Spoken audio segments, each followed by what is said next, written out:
Après 8 ans passés, vous avez le temps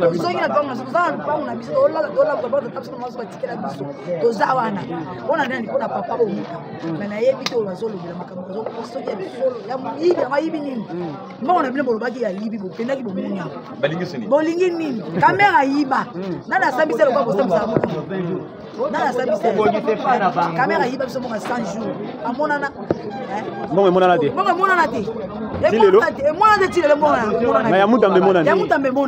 Caméra salini. Kakubala basi abatu. Asalini. Caméra salini ala moko. Oh muta masali. Toza fele. Neti biso toza bele ba fele ba ko tozo ma toza bele akwa. Mais balobi ki bazo pesa bino mo solo po boya ko la liboso de ko. Nalobi papa. Papa ko toza na pesa biso banaki ngasali tia. Peuple za kingasali muta muta ba ko banaki ngasali. Eti ana zone. Yo titi wa kingasali. Kingasali. Na apela mama mutu moko. Mama pesa mama parti ya mko samuta. Yoki. Après ça, vous trouvez sur populisme, vous avez récupérer le plan, vous avez locataire, vous avez le plan. Après, vous avez la populisme. Après, ça fait 8 ans, Libanda. Imaginez-vous. Le bazongi dans le plan là-bas. Vous avez un populisme. Est-ce que mon toit, mon toit, il y a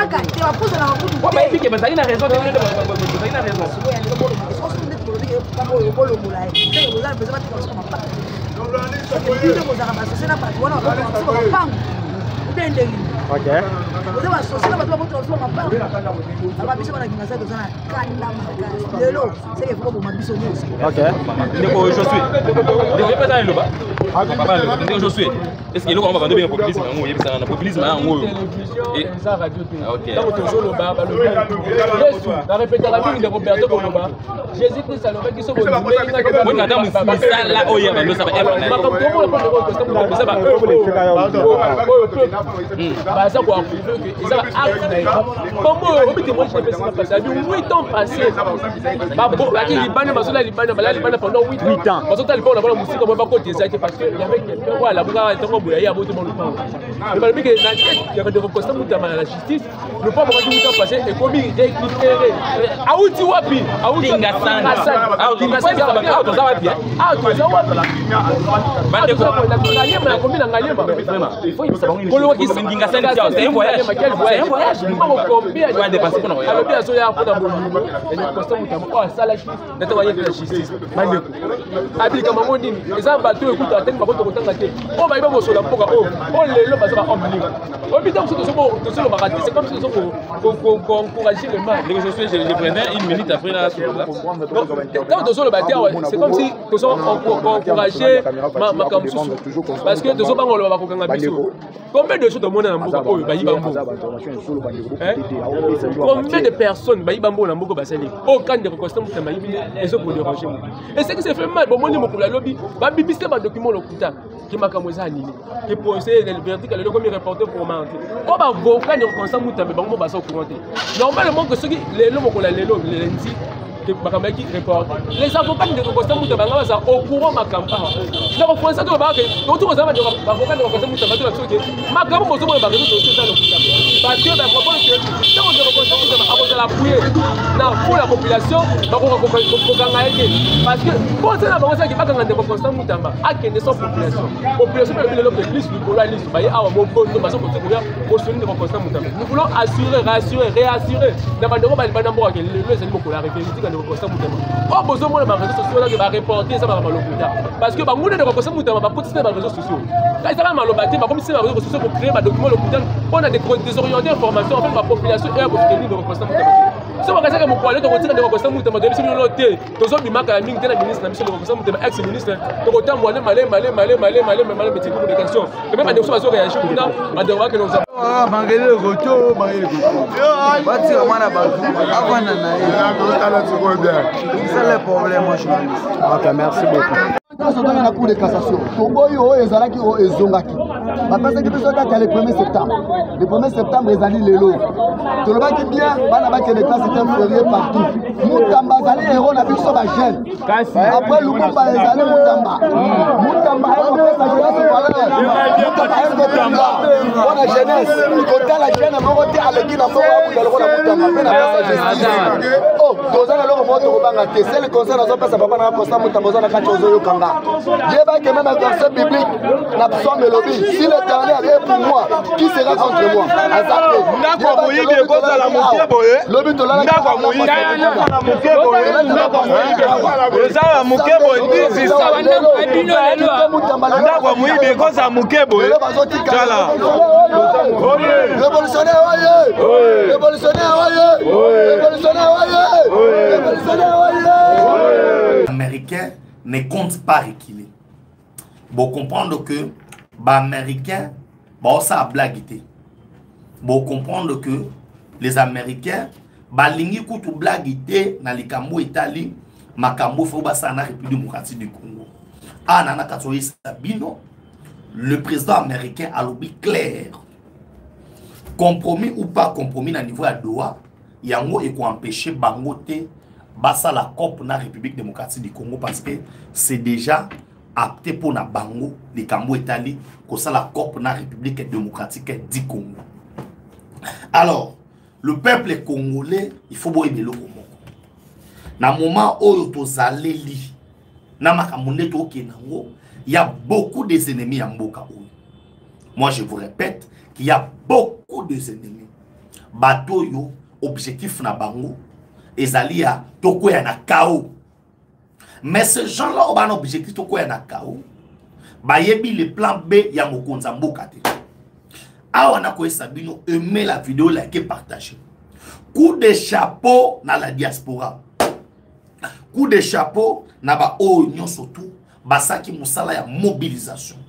Parce que ali oto ki nango par rapport ya dossier Mutamba eza ko nécessité auto beni implication ya yemoko mokonza mboka malgré qu'il ne peut pas s'interférer na ba dossier à la justice. Et peuple congolais coup de chapeau na biso. Bandeko, vous allez comprendre que ali oto ki na makambo na makambo ndeto ki nango.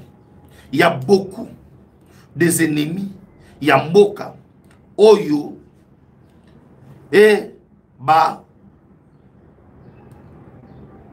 zana plan moko machiavélique. Mes frères et sœurs, bolinga ti, na bato yo bapona ko soutenir auto bengi mboka na biso. Bande kobo emelenga d'abord vidéo, bo like, bo partager. Parce que c'est maintenant ou jamais où le peuple congolais Oyo baza et baza levé comme un seul homme. Bazali déterminé il y a qu'à défendre auto béni la mère patrie. Bonanini. Les Américains avant na kota na dosa Mutamba na bana na dosa est. Les Américains va comprendre que plan ya bateau banango ezali ba ramener biso vers une seconde guerre. Aimez la vidéo, likez, partagez. Na moment to fanda ki na biso awa Kabila na batune ba Rwandais baba neko lite shite ya Uvira ya boka ki ba makelele Uvira tombe Uvira boye Uvira boye Uvira boye bazaki na posa ya koluka ndenge nini ya kwesa d'abord Uvira so ba kwesi Uvira ba pusani. Alors et ramener biso na blocage moko boye.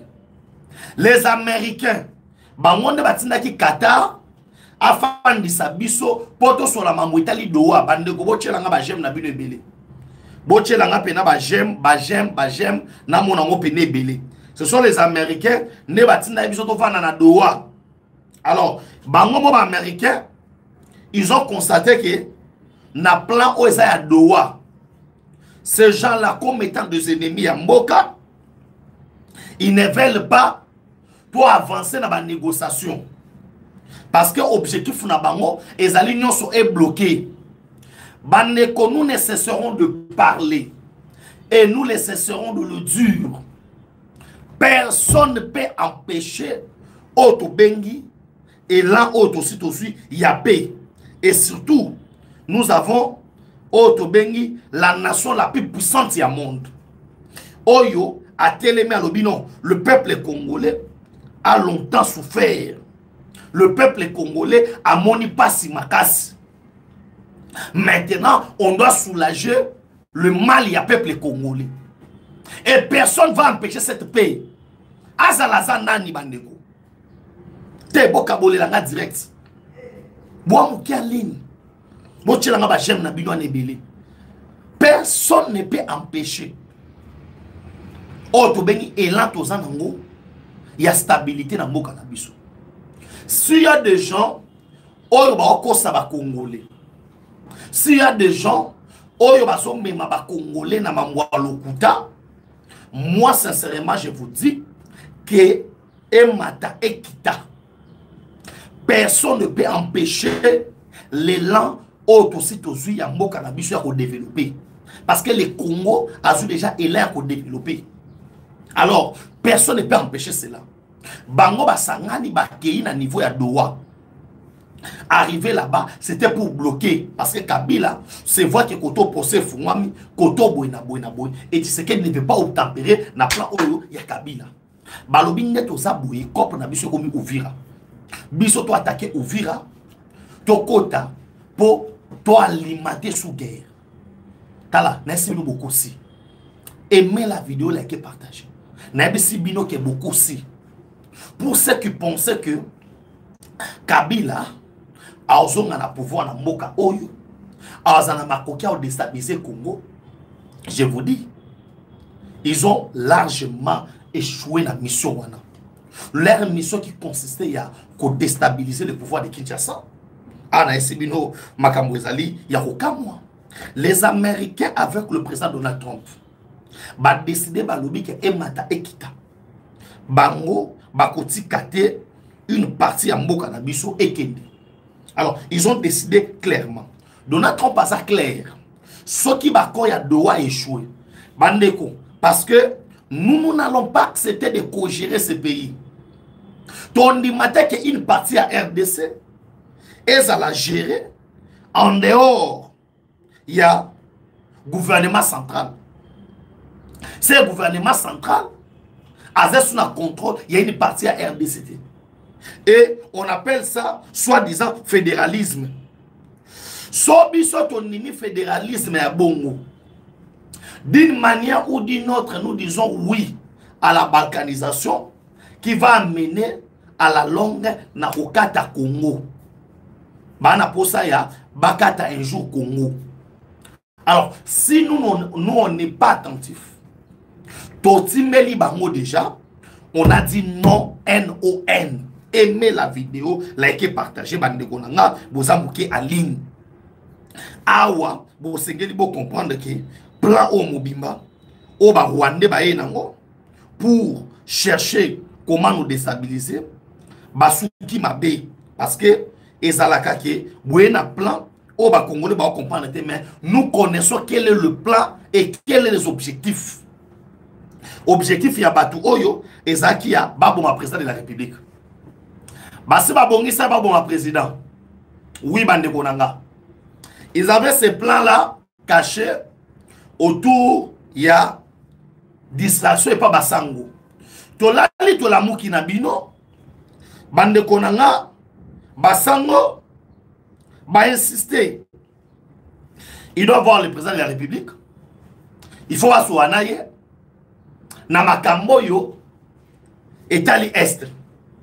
On s'est dit oui, basango ba na volonté ya olukako luka la paix. Or, nous voyons les mêmes sango ka basango na bango moko ko sangana autour. Il y a un rebelle na kombo ya corner nanga basango basangani autour na ye pe basango banosa ba analyse na kata ba analyse oyo basango na kata osala. Vous allez comprendre que les ennemis à liboso ya mboka oyo sont des sango. Benjamin Lobini ba ennemi à liboso. Aimez la vidéo, likez, partagez. Boche langa ba commentaire. So maman na obeza lokuta. Ba ennemi à liboso Congo za basango. Comment ça va les basango? Ces gens ici nous prennent comme état toi bazoba. nous avons un colonel Nanga aujourd'hui qui est en train d'assassiner les Congolais. Baba ba Congolais comme pas possible.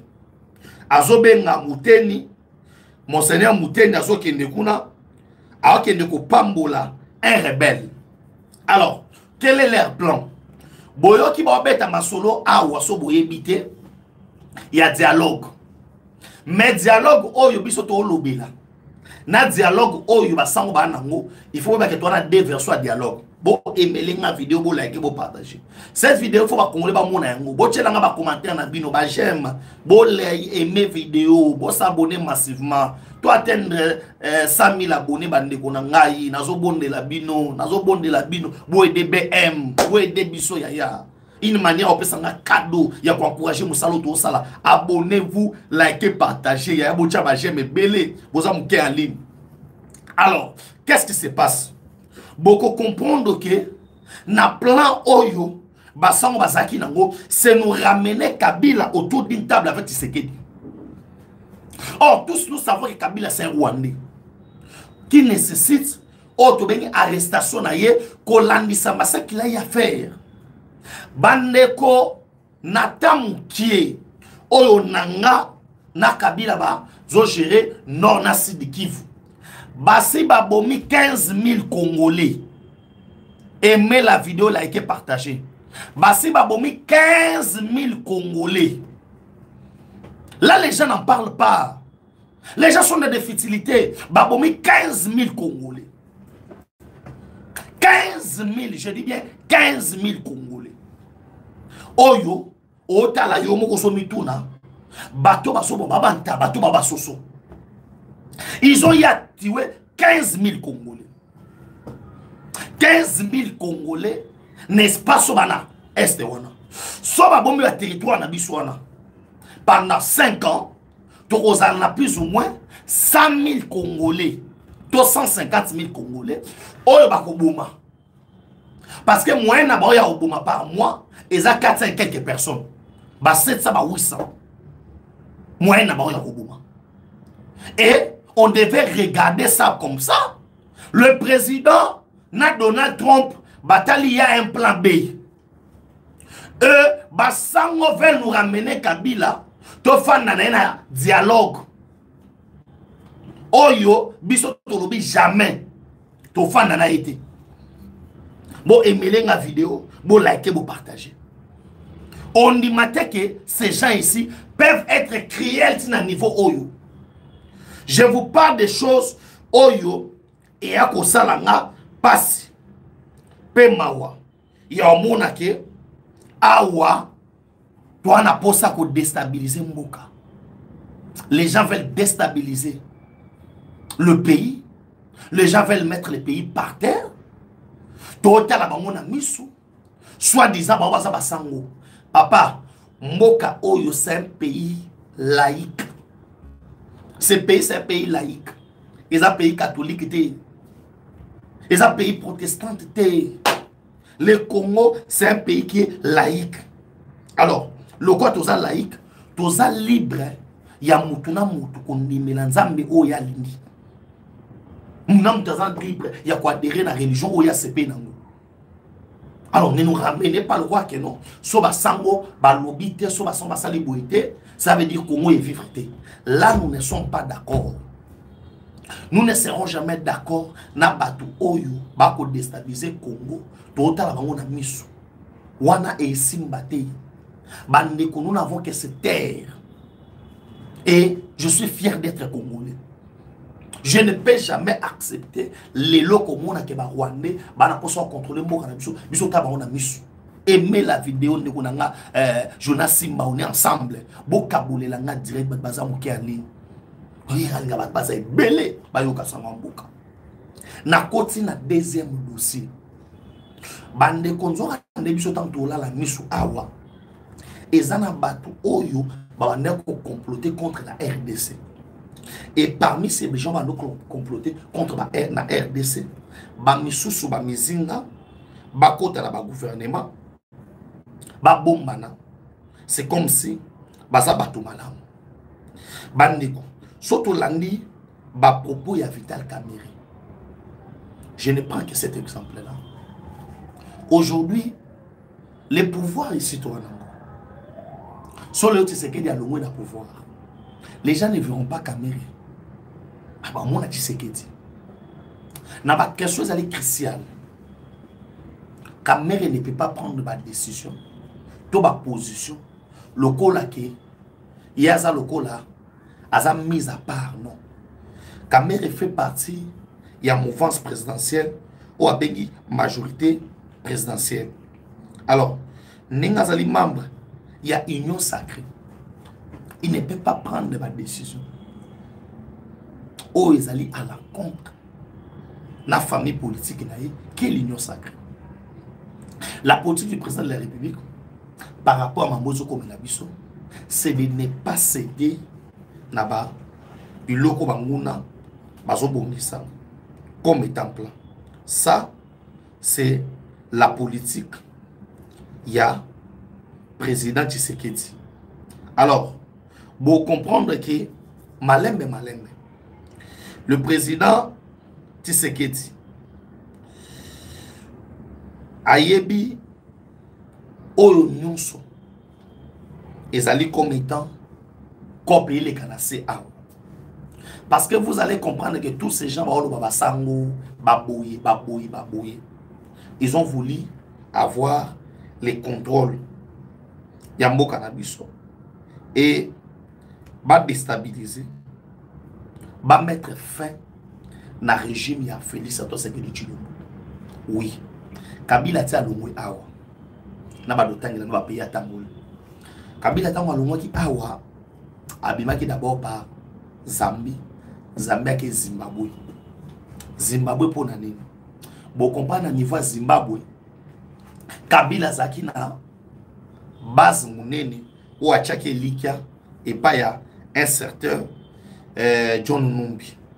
John Numbi déjà ou a défensé que Kabila. Ce qui a retardé Kabila à c'est la présence il y a général Edi Kapenda. Ce qui fait anomaka Edi Kapenda grand katanga te. Les lois tolo ba awa katanga ngekoya loko eloko sate. Et ngekoya loko eloko sate.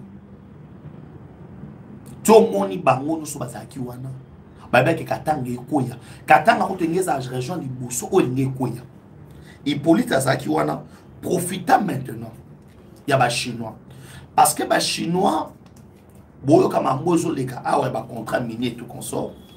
Ba contrat au président a oti ko longola une affaire il y a 650 contrats illégaux oyo ba signaki et pas ya l'ancien président a signé là ba individu ba pays bana ba président musu ya ba pays mususu ba signé là ka bango ba ya ko minéré awa ya ofilé na ko pesa bino exemple bana ya Sassou net ba Claudia Sassou wana ba Denis Christel Sassou bazaki na ba carré minier na RDC ba pesa bango et pas tata na bango oyo ya zwaka et ba Kabila yango moni lorsque Kabila part na niveau à Sadek il dit à ses pères africains je vous dis pas au revoir, je vous dis à bientôt.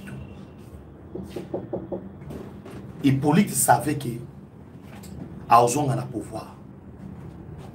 Aïbaki que Nenge Zaliboui pouvoir et ça abisso. Aïbaki que a déstabiliser le pouvoir de Tshisekedi. Alors, Malembe, on comprendre que Asabimaki Nango et Malembe, pensant que à déstabiliser le pouvoir d'Abisso. Babi Manabilo, surtout. Oyo, Ezakine. Lorsque le président pose,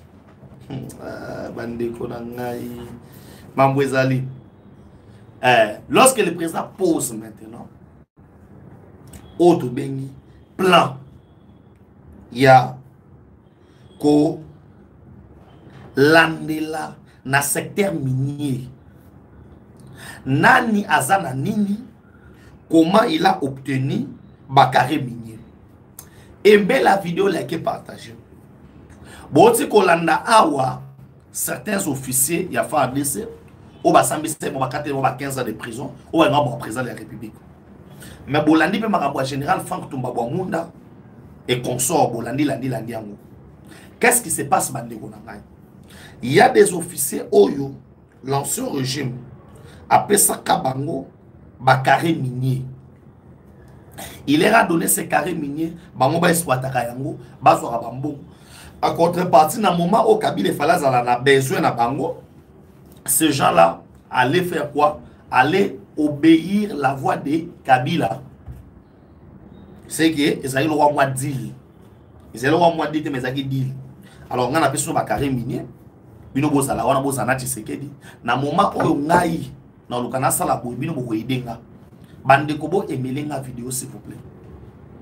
Sikoyo malembe. Lorsque l'ancien président a accueilli, ces gens-là ont continué à regarder Bakare mini wana. Nebo qui va contrat illégaux. Oh, il simba qui n'a pas président monsieur ba Kenya, ya banani.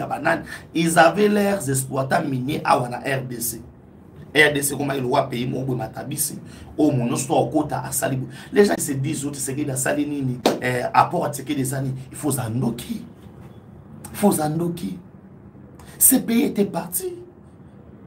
Ces pays, on ne pouvait pas parler d'un État.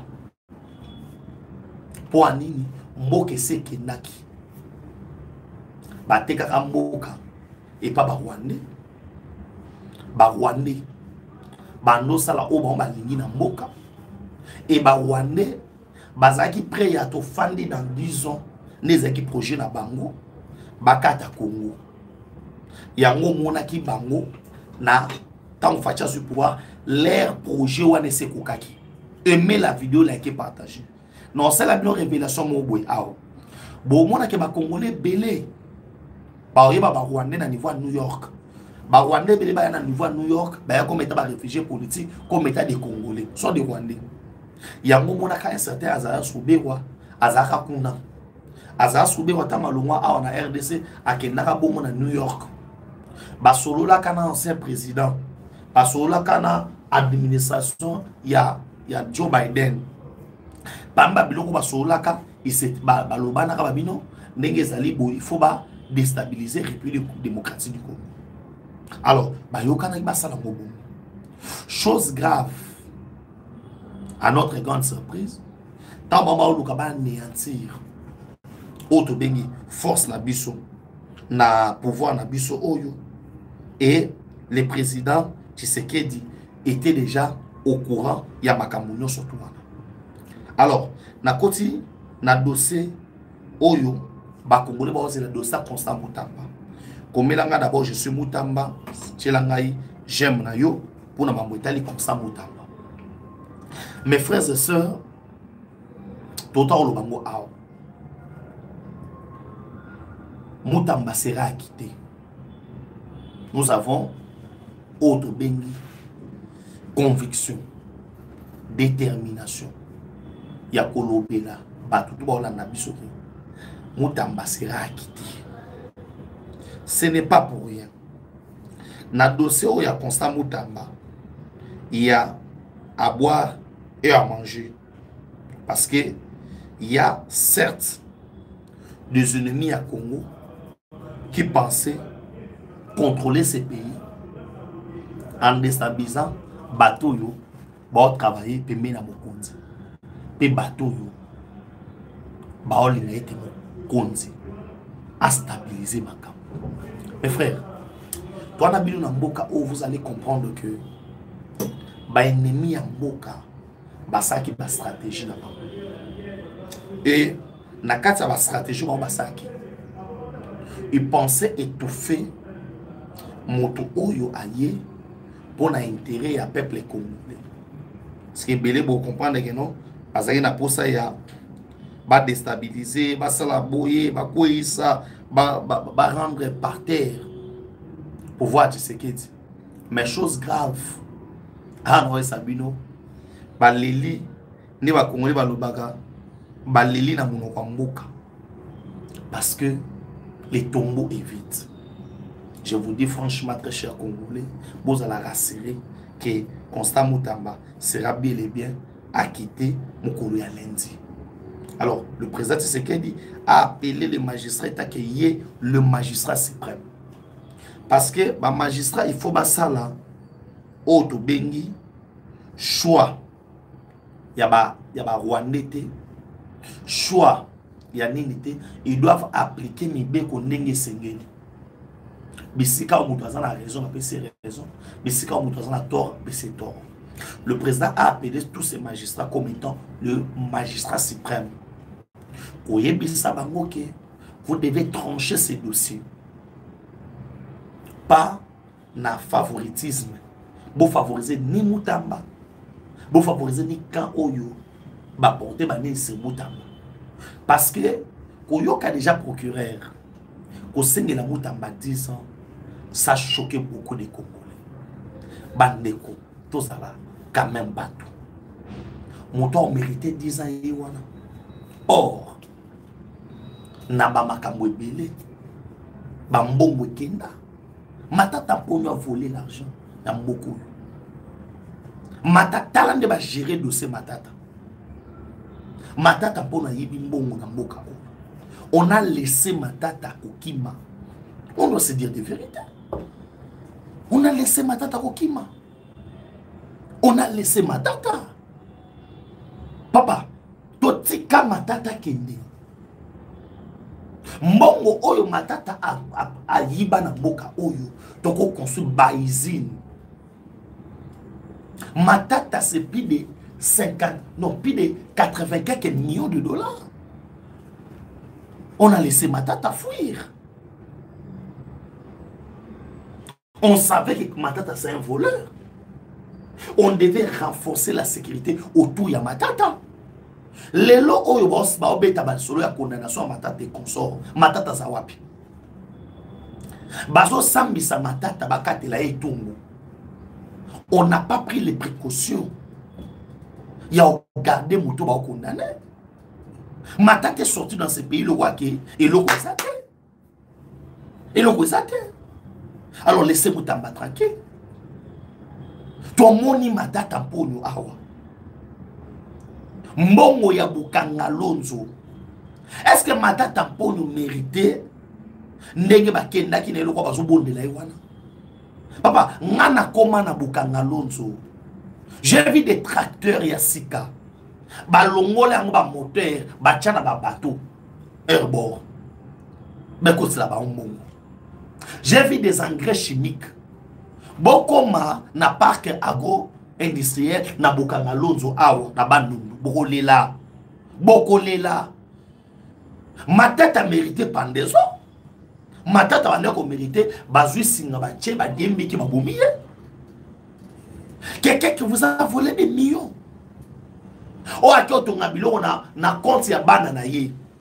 Aujourd'hui, balande la université, matata pour les chaînes comme moi na ye. Balande loko boy, oh, et loko kanya matata sate. Mais il a volé l'argent. Les traitements dont Matata a mérité. Hein? Matata Pogno. Comment vous avez laissé Matata Pogno à Kima? Parce que Baïba qui va condamner Matata. Botika Matata pourquoi?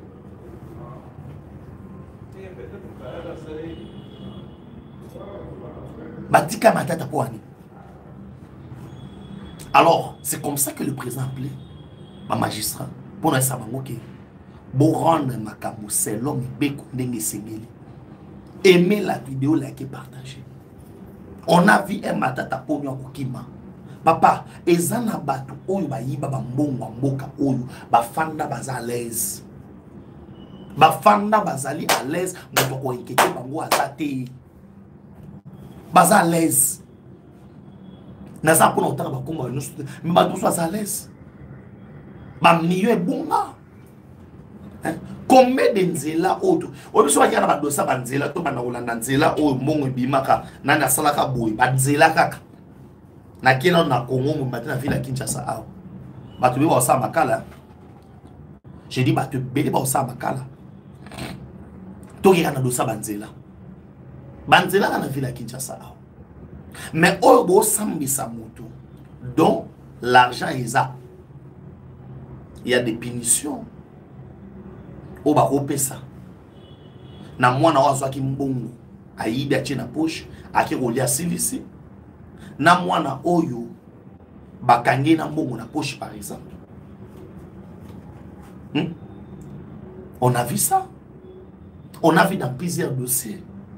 Ba dossiers c'est belé na mboka oyo. O ba mbongo zonga te. O ba mbongo kenda. O l'état congolais a perdu. Non, moi je ne suis pas fanatique ya Mutamba. Je ne suis pas défenseur ya Mutamba. Mutamba ne me paye pas. Mutamba ne me paye pas. Na défenseur n'a été.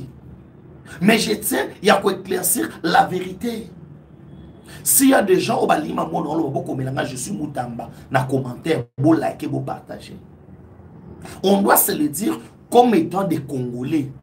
Nous avons ces droits-là. Il y a aussi l'analyse. Il y a autant là. Moi, je ne suis pas contre la justice. La justice a qu'à faire son travail. Son travail à justice.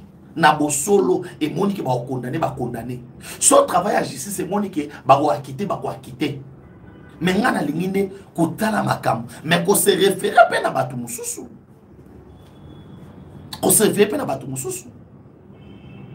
Et ça n'a pas tout balié mbongo ya mboka oyo pe ba fanda na bango. Sauf le dossier oyo l'ancien inspecteur général des finances Gilles Alingeti que j'ai salé en passant. Vous allez comprendre que Gilles Alingeti azali parmi batu oyo ba bimisi et belé à mibi na poissa. Belé à mibi na poissa. Beaucoup n'en parlent, les gens n'en parlent pas. Bon, le bilan monte pour Dala, n'a qui n'a fungolé la bisso de comprendre quelles sont les réalités. Oyo, Barwani, Bazaka, ça quoi appliquer dans Mboka na bisso. Alors, nous allons cesser Yofanda s'occuper Pambabouino. Il faut aux amayele. Il faut qu'aux amayele. Il faut qu'aux alamayele. Aimons la vidéo.